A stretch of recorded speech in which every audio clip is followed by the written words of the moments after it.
Item number 106. Object class KETER. Description: SCP-106 appears to be an elderly humanoid with a general appearance of advanced decomposition. This appearance may vary, but the rotten quality is observed in all forms. SCP-106 is not exceptionally agile and will remain motionless for days at a time, awaiting for prey. SCP-106 is also capable of scaling any vertical surface and can remain suspended upside down indefinitely. When SCP-106 attacks, he will attempt to incapacitate prey by damaging major organs, muscle groups, or tendons, then pulls disabled prey into its pocket dimension. SCP-106 appears to prefer human prey items in the 10 to 25 years of age bracket. SCP-106 causes a corrosion effect in all solid matter it touches, engaging in a physical breakdown in materials several seconds after contact. This is observed as rusting, rotting, or cracking of materials, and the creation of a black mucus-like substance similar to the material coating SCP-106. This effect is particularly detrimental to living tissue, and is assumed to be a pre-digestion action. Corrosion continues for 6 hours after contact, after which the effect appears to burn out. SCP-106 is capable of passing through solid matter, leaving behind a large patch of its corrosive mucus. SCP-106 is able to vanish inside solid matter, entering what is assumed to be a form of pocket dimension. SCP-106 is then able to exit this dimension from any point connected to the initial entry point. Examples: entering the inner wall of a room and exiting through the outer wall. Entering a wall and exiting from the ceiling. It is unknown if this is the point of origin for SCP-106 or a simple layer created by SCP-106. Limited observation of this pocket dimension has shown to be comprised mostly of halls of room, with data expunged. Entry. This activity can continue for days, with some subject individuals being released from this express purpose of hunting, recapture, and data expunged. Addendum: SCP Review Notes. Due to the exceedingly difficult to contain nature of SCP-106, SCP is to be reviewed every 3 months for during a post-breach incident. Physical restraints are impossible, and direct physical damage appears to have no effect on SCP-106. Current SCP as of resolves around basic observation of immediate response. Previous, more proactive special containment procedures have been recalled due to the event breaches of, and notes on behavior. SCP-106 appears to be going through long periods of dormancy, in which it will remain completely motionless up to 3 months. The cause for this is unknown. However, it has been shown that this appears to be used as a luring tactic.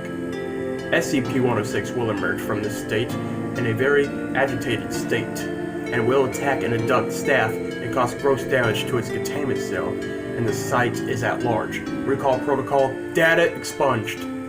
SCP-106 appears to hunt and attack based on desire, not hunger.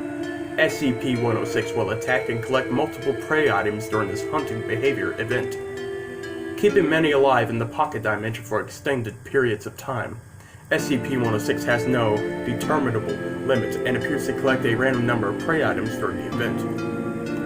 The inner dimension accessed by SCP-106 appears to be only accessible by SCP-106.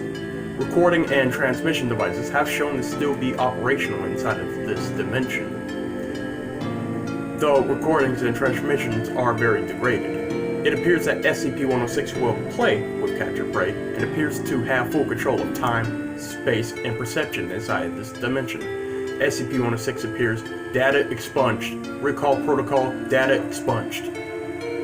In the event of a breach event by SCP-106, a human within the 10 to 25 age bracket will be prepped for recall, with the comprised containment cell being replaced and restored for use. When the containment cell is ready, the lower subject will be injured, preferably via the breaking of a long bone, such as a femur, or the severing of a major tendon, such as the Achilles tendon. Lower subject would then be placed in the PrEP cell, and the sound emitted by said subject will be transmitted over to the site public address system. SCP-106 will typically begin to gravitate toward the lured subject within 10 to 15 minutes after hearing the subject. Should SCP-106 not respond to the initial broadcast, additional physical trauma is to be administered to the lured subject after 20 minutes intervals. Until SCP-106 responds, multiple lure subjects may be used in the case of a major breach event. SCP-106 would typically enter a dormant state after finishing with a lured subject. In addition, subjects may data expunged. Special containment procedures. SCP-106 is to be contained in a sealed container comprised of lead-lined steel.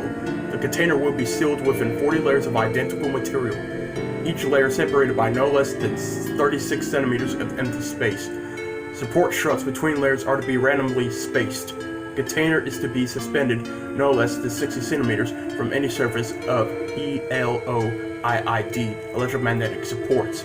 Secondary containment areas to be comprised of 16 spherical cells, each filled with various fluids and a random assembly of surfaces average supports.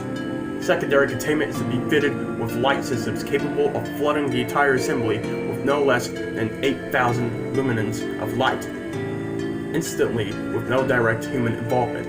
Both containment areas are to be remain under 24-hour constant surveillance. Any corrosion observed on any containment cell surfaces, staff members, or other site locations within 200 meters of SCP-106 are to be reported to site security immediately.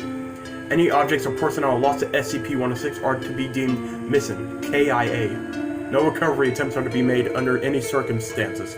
Note: continued research and observation has shown that, when faced with highly complex and random assemblies of structures, SCP-106 can be confused, showing a marked delay on entry and exit from said structure.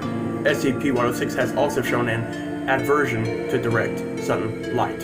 This is not manifested by any form of physical damage, but a rapid exit to the pocket dimension generated on solid surfaces.